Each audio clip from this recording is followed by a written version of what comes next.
stays kind of just connected to my brother and just kind of floating wherever he goes, I'm gonna follow him.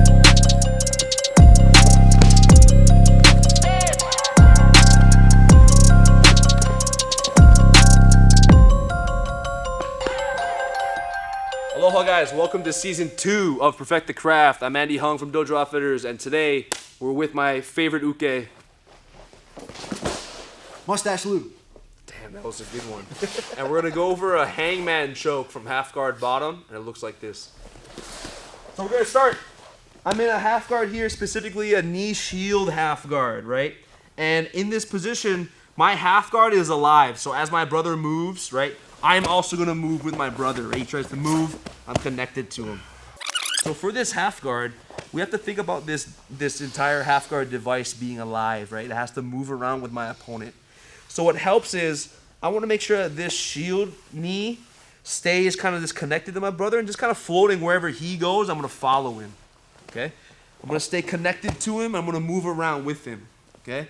What helps me do that is my feet position, okay? Specifically what I wanna do is I wanna have my hamstring curl on my bottom leg, and what I'm gonna do is I'm gonna literally step on my foot here. And this connection is also flexible, right? It's mobile and I can move it. So now with this connection and my knee shield in the front, this allows me to have a nice half guard that's alive from here, okay? And in this process of him kind of moving around, what I'm gonna do is I'm gonna grab the collar with my bottom arm, I'm gonna flick and feed my hand in, 4 fingers in, and if we had our pick, we're gonna go nice and high to the collar. We're gonna go 4 fingers in, high collar, right? And as soon as I get this grip, what I'm looking for is where my opponent's chin is, okay? In this case, his chin is already tucked. So what I have to do is snap my forearm to beat my brother's chin as I back extend. The back extend will give me some space to slide my elbow down, okay? It looks like this.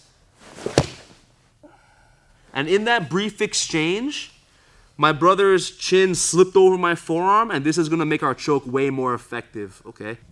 So in actual speed, I'm gonna flick and feed and get a nice high grip here, okay? I like to immediately check the wrist or bicep once I get this grip. And notice how I'm activating and keeping this space right in between my opponent and me, okay? And as we're kind of moving here, I like to check this wrist or the bicep, because what I don't want to happen is a big crossface, right? And now he's gonna get that collar. So I wanna make sure I check this hand. So as I'm here, he's moving around. I wanna show my hip a little bit into my brother. Now when he feels that, he's gonna put some weight on me. And the reason why we call this a hangman choke, I'm gonna take my knee shield out, and my brother's gonna essentially fall into this space right here, essentially hanging himself, okay? Now when I do this, I take the space out, he hangs. Now that my shield guard is alive and he's putting some weight on me here, when I remove my knee, he's gonna fall forward into me, right? So what we're gonna do is I'm gonna put some pressure into him. When he feels that, he puts weight on me, I'm gonna kick my leg out and immediately wanna close this space. I step on his hip, pinch my knee right in the back of his armpit here. And this is like a backing to keep his body down. So I show some tension, I show some weight. When he pushes into me, I take that leg out and I immediately pinch the back of his armpit here, okay?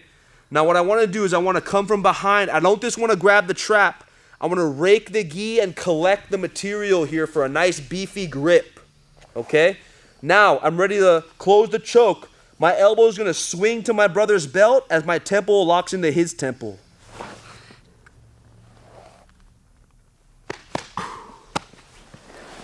This is also a blood choke, so it does take some time to be applied, okay? If you guys like the technique, make sure you guys follow us and subscribe down below. And as always, train with everybody. Thank you.